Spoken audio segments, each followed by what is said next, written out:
نحمدہ ونصلی ونسلم علی رسولہ الکریم اما بعد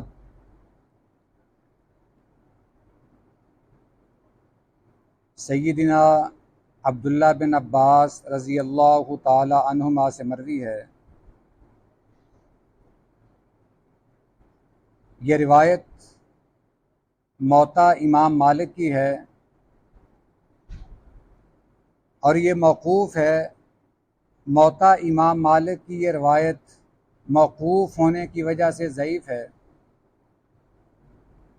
اور یہی روایت امام طبرانی نے اپنی کتاب میں نقل کی ہے۔ وہ روایت مرفوع ہے اور اس کی سند حسن لغیری ہی ہے۔ اسی سے ملتی جلتی ایک روایت ہم نے پچھلے درس میں بھی پڑھی تھی،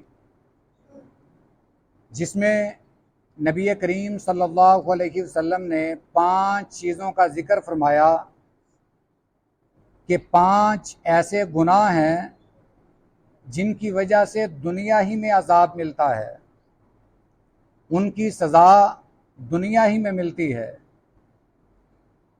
اس روایت میں ذرا الفاظ مختلف ہیں، اور آج کل جو ہمارا معاشرہ ہے اس کی بے عینی ہی عکاسی بھی کرتے ہیں۔ اس کے الفاظ یوں ہے کہ جب لوگوں میں خیانت عام ہو جائے، غلول کا مطلب خیانت ہے، ہماری زبان پہ جو عام لفظ بولا جاتا ہے جسے ہم کرپشن کہتے ہیں، کرپشن بھی کہہ سکتے ہیں۔ جب معاشرے میں بدعنوانی اور کرپشن عام ہو جائے تو پھر اللہ تعالیٰ ایسی قوم کے دلوں کے اندر رعب ڈال دیتا ہے، خوف زدہ کر دیتا ہے۔ یہ حقیقت ہے کہ جب آدمی کوئی گناہ کرتا ہے، اگر تو وہ انفرادی ہے تو وہ انفرادی طور پر اس کی سزا پاتا ہے، اور جب ایک گناہ پوری قوم کرے، ایک گناہ پوری قوم میں پایا جائے، پھر اس کی سزا بھی پوری قوم کو ملتی ہے۔ اب ہمارے معاشرے میں رشوت عام ہے، کوئی بھی ادارہ اگر آپ دیکھیں تو شاید وہ رشوت سے خالی ہو، حتیٰ کہ اگر کوئی آدمی نوکری کی تلاش میں نکلتا ہے اتنی دیر تک اسے نوکری نہیں ملتی جتنی دیر تک وہ رشوت نہ دے۔ ہمارے ہاں یہ خیال کیا جاتا ہے کہ اگر تھوڑا بہت کچھ لے دے کر کام ہوتا ہے تو اس میں حرج کیا ہے۔ مثال کے طور پر اگر کسی وارڈن نے، ٹریفک پولیس والے نے روک لیا، اب آدمی یہ چاہتا کہ اگر 100-200 دے کر جان چھوٹ جائے، اس میں کیا حرج ہے۔ ایک دوسری حدیث مبارکہ ہمیں یہ تعلیم دیتی ہے کہ رشوت دینے والا اور رشوت لینے والا دونوں جہنمی ہیں۔ نبی کریم صلی اللہ علیہ وسلم کا یہ فرمان ہے کہ رشوت لینے والا اور دینے والا دونوں جہنمی ہیں۔ حالانکہ اصل قصور تو لینے والے کا ہے، مگر اس سے بڑا مجرم دینے والا ہے۔ جب دینے والا رشوت دے گا پھر لینے والے کے ہاتھ میں پہنچے گی، اور نبی کریم صلی اللہ علیہ وسلم نے یہ واضح طور پر فرما دیا کہ جب آدمی کوئی رشوت لیتا یا دیتا ہے وہ دونوں جہنمی ہیں۔ مگر ہمارے ہاں رشوت یہ عام ہے، ہم اسے چائے پانی کا نام دے دیتے ہیں، یا نذرانے کا نام دے دیتے ہیں، مٹھائی کا نام دے دیتے ہیں۔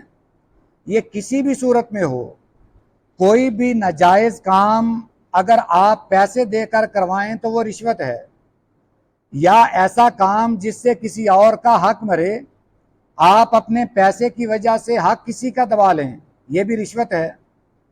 یہ جتنے بھی محکموں میں سرکاری کام ہے، حتیٰ کہ اگر کسی سرکاری عہدے پر بیٹھے افسر کو کوئی تحفہ ملتا ہے، وہ تحفہ اس افسر کا نہیں ہے، وہ تحفہ قومی خزانے کا ہے۔ ایک دفعہ ایک صحابی زکوٰۃ وصول کرنے کے لیے کسی قبیلے میں گئے تو انہوں نے اس صحابی کو نبی کریم صلی اللہ علیہ وسلم کا مہمان سمجھ کر کوئی تحفہ دے دیا۔ جب واپس آئے تو وہ ساری زکوٰۃ واپس کی، اور ساتھ یہ بھی عرض کیا کہ اللہ کے رسول، یہ مال مجھے فلاں بندے نے دیا تھا میری عزت کرتے ہوئے، لہٰذا اس پر میرا حق ہے۔ نبی کریم صلی اللہ علیہ وسلم نے فرمایا کہ اگر تجھے زکوٰۃ کا عامل بنا کر نہ بھیجا جاتا، ذمہ دار نہ بنا کر بھیجا جاتا، پھر یہ تجھے تحفہ کہاں سے ملتا؟ یعنی یہ تحفہ تمہارا نہیں ہے، یہ پوری قوم کا ہے، یہ قومی خزانے میں جمع ہوگا، مگر اس میں بھی خیانت ہے۔ خیر، یہ بات نبی کریم صلی اللہ علیہ وسلم نے بیان فرمائی کہ جب کسی قوم میں خیانت پھیل جائے، کرپشن عام ہو جائے، پھر اللہ اس قوم کے دلوں میں رعب ڈال دیتا ہے۔ وہ قوم خوف زدہ رہتی ہے کہ کہیں IMF امداد نہ روک لے، ہمیں کہیں سے کوئی امداد نہ ملے تو کیا ہوگا۔ یہ خوف اس قوم کے دلوں میں بیٹھ جاتا ہے۔ دوسری خرابی یہ ہے کہ جب کسی قوم میں فحاشی بدکاری عام ہو جائے، یہاں زنا کے الفاظ ہیں، پیچھے جو حدیث ہم نے پڑھی تھی اس میں فاحشہ کے الفاظ ہیں، یعنی برائی کوئی بھی، یہاں زنا کے الفاظ ہیں۔ کسی قوم میں بدکاری عام ہو جائے تو اللہ تعالیٰ اس قوم میں موت کو عام کر دیتے ہیں، موت عام ہو جاتی ہے۔ جوان ہے، ہارٹ اٹیک ہوا، آدمی فوت ہو گیا، لوگ حیران ہیں کہ پتہ نہیں کل تو یہ میرے ساتھ بیٹھا تھا، آج یہ فوت ہو گیا، آج ہمارے پاس نہیں ہے، موت عام ہو جائے گی۔ آج کل یہی صورتحال ہے، زندگی کا پتہ ہی کچھ نہیں ہے۔ آدمی گھر سے کام کے لیے نکلتا ہے، شام کو اس کی لاش گھر پہنچ جاتی ہے۔ یہ آج کل کی زندگی اتنی سی ہے، موت عام ہے۔ ہر بندہ یہ بات کہتا ہے، یہ جانتا ہے کہ آج کل جوانی کی موت عام ہے، جوان بندے بڑے کثرت سے فوت ہو رہے ہیں۔ اس کی ایک وجہ یہ ہے کہ جس قوم میں بدکاری اور زنا عام ہو جائے، اس قوم میں پھر موت بھی عام ہو جاتی ہے۔ یہ پچھلے دنوں یہ بہاولپور یونیورسٹی کا واقعہ، یہ تو صرف ایک ہے، نہ جانے مختلف اداروں میں ایسے کتنے بے شمار واقعات ہیں، تو پھر موت عام کیوں نہ ہو۔ پوری کی پوری بس ایکسیڈنٹ میں اس میں لوگ مارے جاتے ہیں، پوری کی پوری گاڑی کو آگ لگ جاتی ہے، سب کے سب فوت ہو جاتے ہیں۔ یہ کل کی بات ہے، موٹر وے پر حادثہ ہوا، اس سے چند دن پہلے ایک سکھر میں ٹرین الٹ گئی۔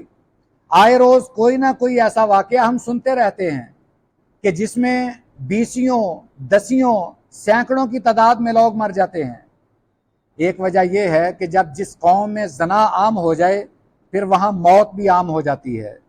باقی 3 باتیں وہی ہیں کہ جب ترازو میں کمی کی جائے تو اس قوم پر بھی پھر عذاب آتا ہے، اللہ تعالیٰ ان سے رزق چھین لیتا ہے۔ جب آدمی کوئی ماپ تول میں کمی کرتا ہے، اللہ تعالیٰ ان کا رزق چھین لیتا ہے، ان کے رزق سے برکت چھین لیتا ہے، یہ بھی بہت بڑا عذاب ہے۔ پھر جس قوم کے حاکم جج فیصلہ صحیح نہ کریں، اللہ تعالیٰ اس قوم میں خانہ جنگی کر دیتا ہے، وہ ایک دوسرے کا خون کرتے ہیں، ایک دوسرے کو مولی گاجر کی طرح کاٹتے ہیں، کسی کا لحاظ نہیں رکھا جاتا۔ یہ ہمارے بڑوں کے جو غلط فیصلے ہیں، ان کی وجہ سے پوری قوم خانہ جنگی میں مبتلا ہوتی ہے۔ اور 5واں عذاب یہ ہے کہ جب کوئی قوم اللہ اور اس کے رسول کا وعدہ توڑ دیتی ہے، پھر اللہ تعالیٰ ان پر غیروں کو مسلط کر دیتا ہے۔ یہ 5 چیزیں یقیناً آج ہمارے اندر پائی جاتی ہیں۔ اللہ تعالیٰ سے دعا ہے اللہ ہمیں ان سے بچنے کی توفیق عطا فرمائے۔ وآخر دعوانا ان الحمد للہ رب العالمین۔